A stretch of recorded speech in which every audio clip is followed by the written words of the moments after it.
시청자 여러분 안녕하십니까? 민영삼 관람 시간입니다. 오늘 이 시간에는 아무튼 보수통합에 관한 그 종선 말씀을 좀 간략하게 보고 겸 그리고 또 브리핑 해드리고자 합니다.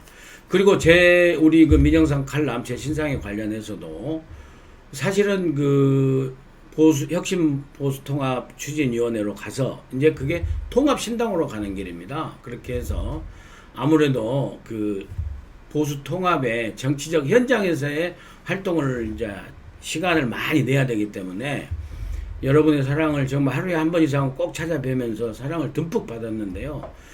이제 2월 달은 우선 당장 2월 달부터는 이 민영삼 칼럼에 여러분을 좀 뵙는 횟수가 줄어들 것 같습니다.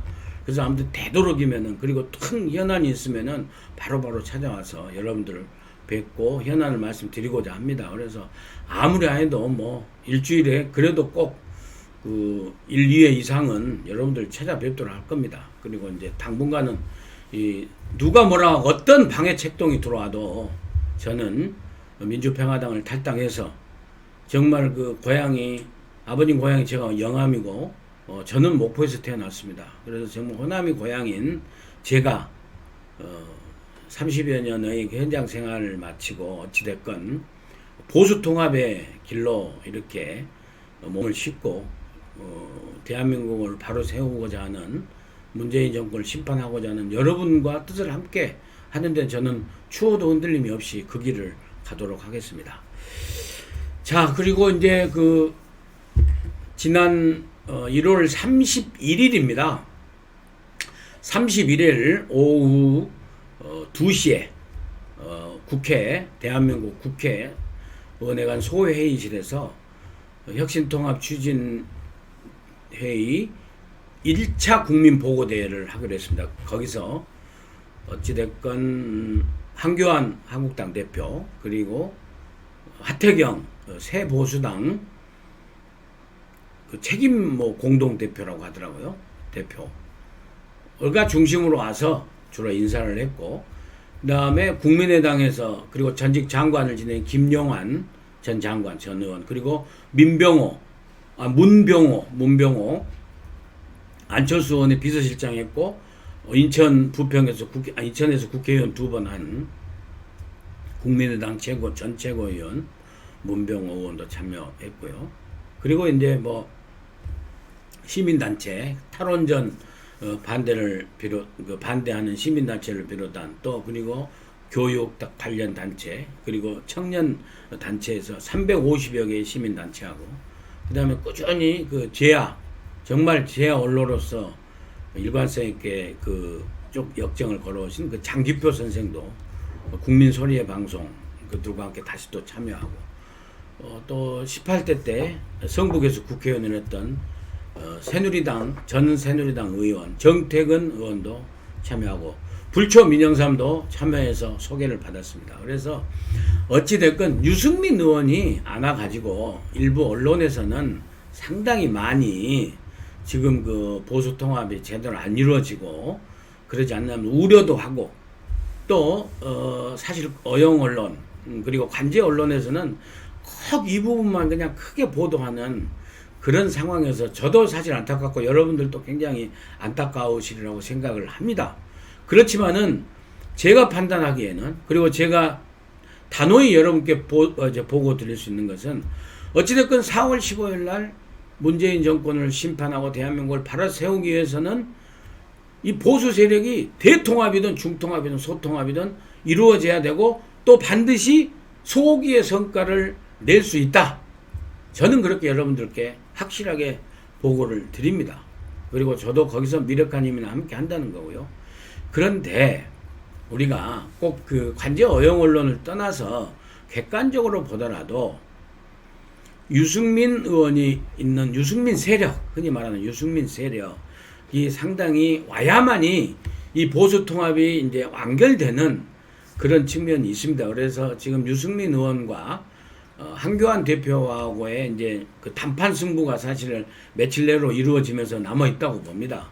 그렇게 해서 솔직히 보고 말씀드릴 수 있는 것은 유승민 의원이 전 그렇게 이 조건 저 조건 내세우면서 이렇게 강하게 입장을 내세우면은 또 유승민 의원 세력 안에서 현역 의원 중에서도 유승민 의원과 또 다른 생각을 갖고 있는 분들이 있습니다. 그래서 그분들이라도 먼저 이렇게 선 동참하고 추후에 이렇게 그 선거 연대로 간다든지 하는 그런 또 다른 통합의 형태로 갈 수 있는 길이 있지 않나 하는 생각을 해보고, 현재는 유승민 의원이 쉽게 말씀드려서 뭐 버틴다 할까요?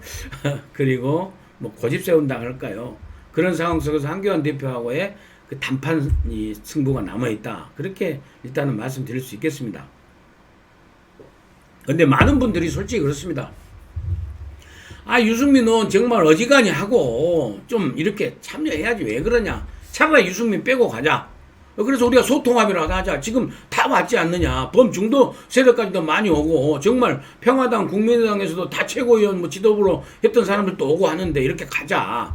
그리고 한국당이 정말 그 혁신하는 모습을 보여주면서 통합을 이뤄가지고 이렇게 가고, 새로운 통합신당의 이름을 바꾸는 뭘로 바꾸는 바꾸고, 그 다음에 그 통합신당이 바로 비례 한국당을 만들어서 그렇게 가자라는 의견이 사실은 많이 있습니다.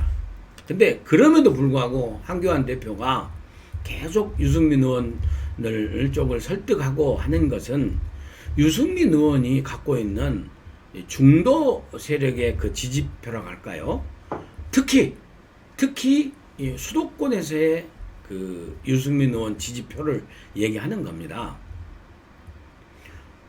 정확하게 솔직히 깨놓고 말씀드리면, 영남에서 68석을 뭐 거의 다 먹나, 대구, 경북, 부산, 울산, 경남에 70석 가까이 되는데, 거기서 60석 이상을 먹는데, 한 석을 먹는데 7대3으로 이기나 6대4로 이기나 51대 49로 이기나, 영남은 사실 우리 보수 세력이 말하자면은 상당히 그 장담할 수 있는 지역 아니겠습니까? 그리고 플러스 비례수에서 100여 명에 관한 의석수는 솔직히 90석에서 100석은 언제든지 담보해내고 있는데, 문제는 수도권 122석입니다. 그러니까 충청권에서는 27석이에요.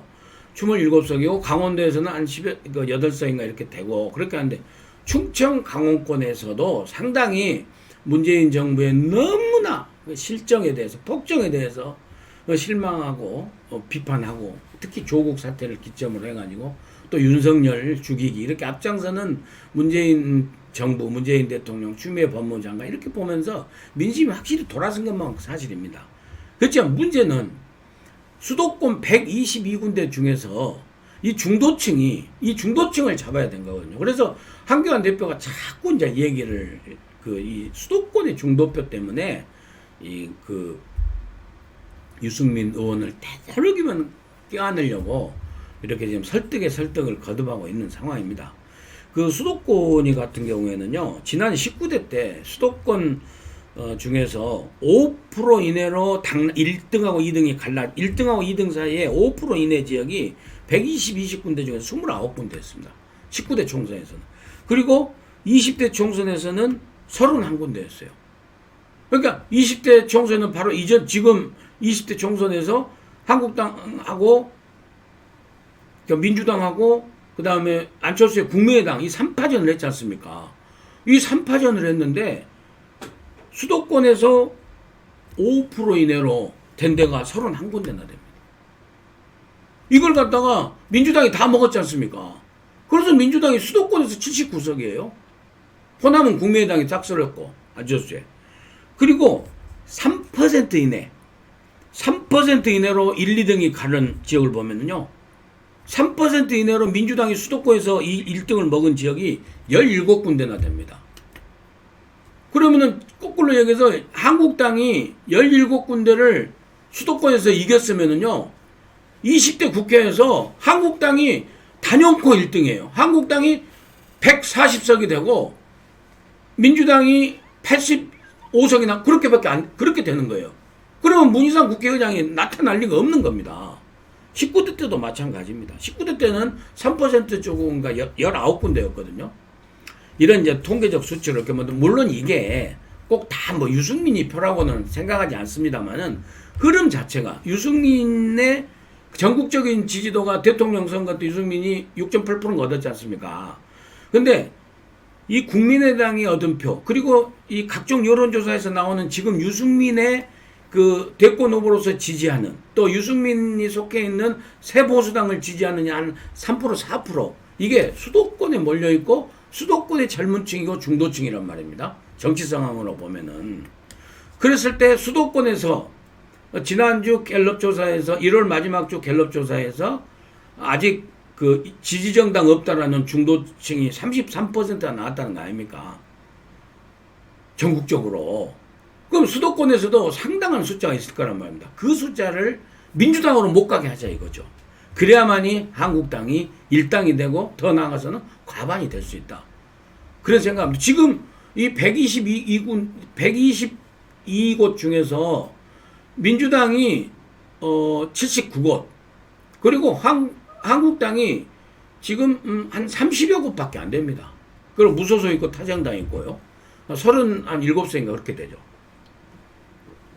그래서 수도권에서 이 3%로 졌던 지역을 갖다가 17개를 갖고 오면 수도권에서 60석이 돼버리면은요, 무조건 한국당이 제1당이 되는 거예요. 그래서 어찌됐건 미웃고 정말 그래서 속이 끓어도 유승민을 끌어안자. 이렇게 하는 형국입니다. 그런데 일부에서는 좀 다급해서 자꾸 그러시는데 그리고 이제 이 언론의 관상상 자꾸 싸움을 붙이려고 하잖아요. 좀 약간 여담인데 아니 한교안이 무슨 종로로 나가서 꼭 이낙연이하고 꼭 해야 되는 것처럼 그래가지고 한교안이 종로로 안 나가고 뭐 미적미적 거린다 그러면서 한교안이가 할 일은 안 하고 그냥 갖다 슬슬 뺀다 흠질을 피한다 이러면서 심지어는 언론뿐만이 아니라 당내 조차에서도 막 한교안 대표를 갖다가 비난하고 몰아붙이는 저는 이건 온당치 않다고 생각합니다. 그렇지 않습니까? 지금 한교안이가 종로에 나가는 게 더 중요합니까? 보수 소통하든 중통하든 대통합을 이뤄가지고 수도권을 갖다가 가만히 이렇게 차지해서 제1당이 되고 과반이 되고 하는 게 더 중요합니까? 그건 전체적인 구도 속에서 먼저 보수 통합을 이루고 나서 수도권에 서울에 어디를 나갈 것인가 저는 그것이 순서라고 생각을 합니다. 괜히 안에서 힘 빼는 한교안 대표 뭐 종로 나가라 어디 험지 나가라 저는 이런 소리는 진짜 지금 할 때가 아니라고 생각을 합니다. 지금 2월 한 달은 어찌됐건 간에 2월 중순 2월 하순까지 박영준 교수의 협동위원장하고 한교안 대표하고 전부 다 해가지고 유승민 세력 통합할 수 있도록 해가지고 수도권에서 압승을 하면 정말 과반수가 되지 않습니까? 그게 가장 우선적이고 가장 중요한 그런 지금 정치적 과업이라고 생각을 해요. 현재 주어진 보수 세력에게 주어진 저는 그런 측면에서 좀 그 부분을 얘기하고 싶습니다. 다시 얘기로 돌아와서요. 그렇게 해서 이 유승민 의원 세력을 갖다가 계속 설득해서 같이 오고 정 안 되면은 일부라도 오고 또 유승민 의원은 본인도 유승민 지도 그 정치인이기 때문에 뭐 대권에 욕심이 있을 거 아닙니까? 또 2월 2일 날 안철수가 또 신당 만들었지 않습니까? 누가 봐도 그 일당이 될 수 없는데 또 안철수가 또 당 만든다고 했어요. 아니 유승민도 그런 욕심이 있겠죠. 정치이니까. 왜냐하면 유승민이나 안철수나 다 자기 대권 보고 자기 세력을 자기 정당을 갖고 가려고 할 거 아닙니까? 정치이니까 저는 그건 인정해줘야 된다고 생각을 해요. 성공하고 안 하고는 지구들 하기 나름 아닙니까? 그래서 되도록이면 끌어안으려고 안철수도 끌어안으면 좋죠. 유승민도 끌어안으면 좋죠. 그렇게 끌어안지 않으면은 저것들대로 가면서 또 우리 공화당하고 김문수 당도 그렇게 나름대로 가면서 다 같이 하면서 선전하고 그렇게 해서 정 안 될 경우에는 선거에 임박해서 단일화 선거연대를 하는 방법이 있습니다. 선거연대가. 그래서 선거연대라는 게 뭡니까? 좌파 세력들이 맨날 한 정가의 보도처럼 사용한 거 아닙니까? 선거연대에서 선거연대라는 게 후보 단일화죠. 후보 단일화해서 정말 보기 싫어도 할 수 있다. 수도권에서는 유승민 쪽에서 내는 후보 그 지역에는 그 후보가 더 강세면 아닌가 그 후보하고 한국 이 통합 세력 후보하고 또 공화당이나 저쪽 세력 후보하고 해서 전부 다 국민 여론조사로 아니면 국민 참여 경선으로 해서 경선해가지고 단일 후보 또 뽑으면 됩니다. 예? 그것은 정말 차선적으로 저는 가능하다고 봅니다. 그래서 우선 최선은 대통합, 그리고 그 다음은 소통합 이루고 그 안철수, 유승민, 그 다음에 각자 김문수 세력들이 각자 도생하면서 선거연대에서 단일화, 국민 경선을 통한 단일화, 이 국면이 뭐 2월 말 3월 초까지 진행되면 되거든요. 그렇지 않습니까? 3월 말에 후보 등록하니까. 저는 그 작업은 앞으로도 50일 동안 충분한 여유가 있다. 그래서 그 전에 최대한 땡겨보고 이렇게 하자. 그리고 저는 좀 설익은 표현이지만은 저는 후보 단일화요. 후보 단일화는 이런 정치공학적 선거연대로서 정당 및 제세력 간의 후보 단일화가 있을 수 있지만은 저는 제일로 힘있고 무서운 후보 단일화는요, 유권자가 해주는 선거 당일날의 유권자 단일화라고 저는 생각을 합니다. 그런 측면에서 정말 한교안 대표를 중심으로 하고 박영준 교수 혁통위원장, 혁통위 세력이 중심으로 하는 이런 통합신당이 최대한 유승민을 끌어안으려고 해보고 나서도 유승민이 안 오면은 결국에 선거 당일날 저는 수도권의 유권자들이 투표로서 단일화를 시켜준다고 봅니다. 그것이 바로 지난 20대 선거 때 호남의 유권자들이 보여준 교차투표입니다. 수도권의 호남 유권자들이요, 그렇게 보여준 거 아닙니까? 후보는 없으니까. 국민의당, 안철수 국민의당 후보는 없어요. 후보는 없으니까 민주당 후보 많이 찍어준 거죠. 수도권 호남 사람들이. 그리고 교차투표에서 정당 투표할 적에 전부 다 찍어줬단 말입니다. 그렇게 해서 유권자가 후보 단일화를 하는 겁니다. 이게 가장 강력하고, 이제 가장 명확하고, 솔직히 가장 뚜렷한 겁니다. 근데 여기까지 가기 전까지 최대한 노력을 해야 된다. 그렇게 해서, 일테면은 수도권에 있는 우리 중도 보수 세력 유권자들께서 인물을 보고, 통합 세력, 통합신당의 후보가 좋으면 통합신당 후보로 찍어주고, 그 다음에 안철수를 지지하는 사람, 안철수 당에다가 정당 투표. 그 다음에 유승민을 좋아하는 그 3%, 2%는 유승민 당에다가 정당 투표. 그 다음에 공화당과 우리 공화당과 김문수 신당, 거기도 좋아하시는 분들은 거기다가 인물 투표할 사람들하고 또 나중에 정당 투표는 또 거기다 하고. 그렇게 해서 우리 중도 보수 세력이 또 이 비례대표에서도 또 다수를 차지하면 그것도 유권자들이 절묘하게 정말로 황금 분할을 시켜주는 유권자의 교차투표 단일화라고 저는 진짜로 주장합니다. 다시 정리해서 말씀드리면요, 1월 31일 출발한 보수통합의 1차 국민보고대회가 아주 잘 됐습니다. 그리고 이제 2차 국민보고대회를 앞두고 있는데요, 그 사이에 한교안 대표하고 유승민 의원을 최대한 설득해보는, 그래서 한교안 대표와 박영준 교수가 중심이 돼서 유승민 의원 세력을 최대한 끌어보는 이런 지금 노력이 지금 진행 중에 있다는 말씀을 이렇게 분석해서 보고 드립니다. 그리고 선거 과정에 있어서는 최대한 해보고 안 되면은 선거연대의 방법이 있고, 또 후보 단일화, 선거연대를 통한 정치공학적 후보 단일화, 국민 경선을 통한 후보 단일화 방법이 있고, 또 투표 당일날 투표에 가서 유권자들께서 절묘한 황금 분할로 후보 단일화를 시켜줄 수 있는 그런 교차 투표도 있다. 저는 그렇게 분석을 브리핑을 이렇게 정리하면서 오늘 이 시간 마치도록 하겠습니다. 끝까지 시청해 주신 여러분 정말 대단히 감사합니다. 2월부터 우선 2월 한 달 정말 날마다 찾아뵙죠 해서 저 몹시 안타깝습니다. 그렇지만 보수 통합의 이 길에서 제가 할 수 있는 이런 일을 더욱더 열심히 하도록 하겠습니다. 많이 많이 사랑해 주십시오. 정말 감사합니다. 또 찾아뵙도록 하겠습니다.